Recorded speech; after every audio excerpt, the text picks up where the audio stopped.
Okay, so you know how if you panic, everybody panics? And if you play, everybody plays, right?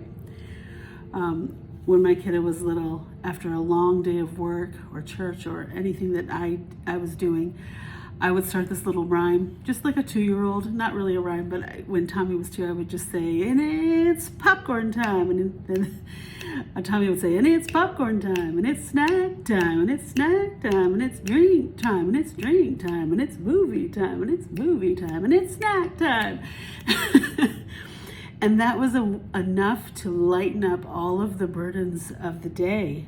2-year-olds respond to it, 20-year-olds respond to it.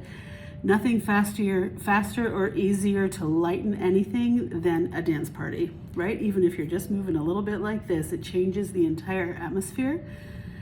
But if you panic, they panic. And this is true for when you're dealing with customer service, when you're dealing with traffic, wherever you are, all the time. You're the wise woman. You're bringing in the atmosphere. In my piano recitals, there's always a really nervous atmosphere. And there's a performance anxiety, of course. And so I would always try to do a little bit of play. Play is the opposite of performance anxiety. So like we would even toss a beach ball around the room or make the parents do something silly, all to lighten the atmosphere, because I didn't want to have that stressed out performance anxiety that you see in a lot of piano, performance recitals. So we get to change the atmosphere. We get to do that. Wherever we go, we have that kind of power. And so even in your own heart, you get to change the atmosphere. You get to change the dynamics. You know this. You've seen it. You're experts at it. You've taken little and made a lot out of it. For Christmas presents and for parties and for making sure that your kids experience good things. And you've hidden the stress. You've hidden the anxiety, right? Well, you can't fool your nervous system. So you also have to bring your nervous system into peace yourself. This is the basis for everything that we're doing. So the next thing I'm going to say would be too hard if you hadn't learned to be at peace first, to bring in play, to be able to take your financial struggle out of shame and bring them into community with one person or someone else, to have them look at your bills. That's people, right? And if you haven't spent time in appreciation where you're just like, oh, I love this soft blanket and I love this coffee and I love this sunrise and I love all of these beautiful things, and bringing yourself into appreciation and into play, into lightheartedness and all of those things, and lack of shame. Now we're going to talk about when you've got that, we're going to talk about moving into more long-term financial relief. And that is about business, about either starting a new business, making a multiple stream of income where you have another business on the side, or up-leveling yourself at work. We're going to talk about the ways that this affects you. Your emotions affect this, emotional strengthening, okay? You can see in your heart that if you have trouble with a habitual behavior that kind of gets you all the time in trouble, then you're probably also having that behavior affect you at work. If you're an overgiver, you're probably overgiving at work. See what I mean? So this is the bag of holes that's draining you and keeping you stuck in a job. If you're afraid to talk to your boss, or if you're afraid to ask for a raise, if you're afraid to go home when it's time to clock out, anything that would make your work life and your home and work life balance better. If you're stuck in those things and you haven't asked for more or accelerated your desire to have more pay, more hourly, more weight, whatever, then it's an emotional strengthening issue for you. And it's the same thing for me. So I talked about how my budget has to stay low because of insurance. So because I've been chronically ill my whole life, I've had to work my entire life around 40% of the time having migraines. I haven't been able to clock in and out of a job ever, anywhere, my whole life. Even college. I have 7 semesters finished in college, but nowhere close to a degree because I can never finish anything because of migraines. I can't work on a clock and I can't work on restrictions like that. However, the world is shifting and changing, and there are more accommodations for chronic illness than there have ever been. And So it's more of a possibility now at my age of 56 than it's ever been for me to be able to work somewhere. And now I'm working at a church, which is only 1 day a week. That's how limited I've been, really. I have had to, yesterday morning I woke up with a migraine at 4 a.m. I had to cancel the events that I had yesterday. This is very normal, typical for me.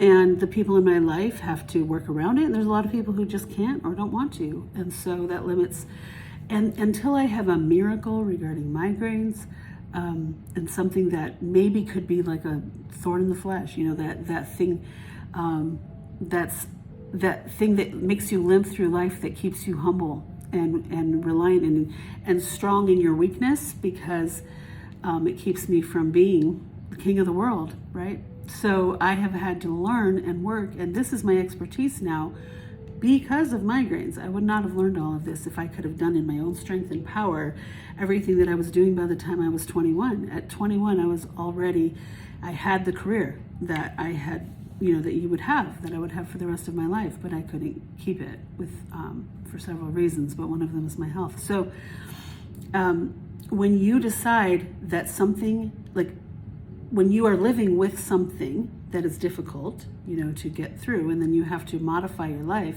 we all have those things. The emotional strengthening thing is to say, where's the most power? How do I find the most power in this, in spite of this or because of this? And that's what I'm doing right here, right now, is by teaching these classes and by doing emotional strengthening. I'm using what I gained because of migraines, and because of divorce, because of my life careening out of control. All of the things that I thought I could do through my hard work and my work ethic and my faithfulness and my showing up and my dependability and my skills, none of that panned out for me, and I've had to figure out other ways and other things working around it. But with my church job that I have, the thing is, I'm not technically qualified for that job. I don't have the certification that I need, and so they can't give me health insurance because the health insurance would come through the denomination, and I am just a lay pastor on a self-employed part-time salary there for now. I am working towards certification. I've already lost 2 classes because of migraines to get it, but it could happen at some point, and I could get that. Could be a level up for me that I've never had before. And if I had health insurance without having to, for work I'm already doing, right? If they could add that because I get certified, or work I've already done in getting the certification, then my life could change a lot, right? Because I would not have to limit my income to what I can afford to be on Medicaid. My health insurance is, so necessary for me. I have to go to the ER with migraines. It's too expensive for me to live without it. So I'd have lived without it many times for many years, and those bills are all in collections. But to now, you can see, I could either get a miracle for migraines, or I could get a miracle with health insurance, and my whole life could shift up. So you have things like that that you actually really need a miracle for, that you cannot work around, or you have to work around and figure out. So I, for one, have always loved having an MLM going. Now, a lot of people have problems with MLMs. They don't like it. That's fine with me. I don't let the MLM control me. I control it. I decide, hey, they're making all the graphics, they're making the products, they're doing all this. If the product works for me and I can put my face on it to my friends and get a little extra stream of income, why wouldn't I, right? I'm not going to do the whole hype and do everything, but I can do a little bit. So I have, from Monate, I have a stream of income that comes in probably a few $100s a month, and it comes in always at just the right time, and I hardly do any work for it at all. And then I have piano lessons. I could teach more hourly. I could make a lot of money. I make $80 an hour teaching piano lessons, but I'm restricted physically, and so I am limited in what I can do there. Not only that, I don't love teaching piano lessons. It kind of takes all the life out of me. I would rather do this. If I could get that insurance, then I could do this and make as much money as I could. Meanwhile, what people give me in gifts and donations, I don't account for on my taxes or my income or to my Medicaid. And so gifts work great for me, and a lot of people do. And that's why this manifestation thing is a good plan for me too, one of the reasons. So you have the possibility of making more money by an upgrade at work, even if it feels like you're stuck, like there's nothing. That you could get a miracle. The person that's above you could suddenly leave and you never saw that coming, and now you've got the promotion. Or something could happen really good at work where their business goes crazy and they can start paying you more. Like for me, I can get an upgrade in health insurance would be nice. I don't really want my church to pay me more money because I don't really want to work more. I just would love to have health insurance. I like the work I'm doing there. I like the amount I'm doing there. But health insurance could, coming that way or any other way, could really change my life because then I could make unlimited amount of money, right? So these are the things that I'm looking for all the time, following step, and waiting for something to open. Meanwhile, I'm regulating my nervous system. I'm having fun. I'm playing. I'm at peace.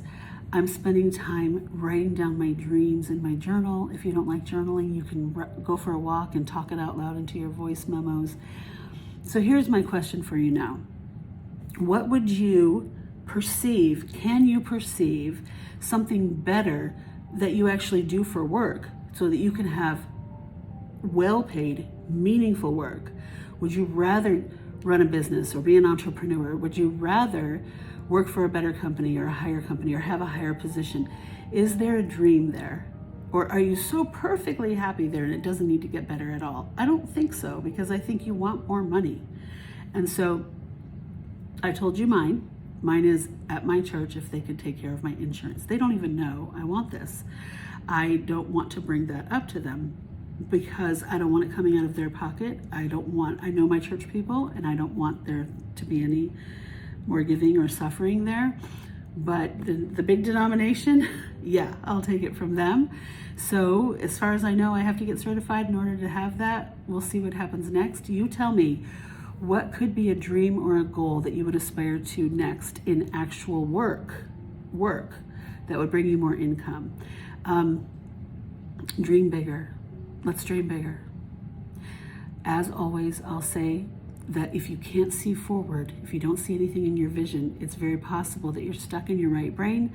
Go back and do the train meditation, do the minimize the monster meditation, or come do a session with me where I can help you get clarity about the future, ideas for the future, for what you might be able to bring more into your life. It doesn't matter how old you are. It doesn't matter how you feel limited by education or experience or time. There are beautiful things ahead that we could figure out, even together.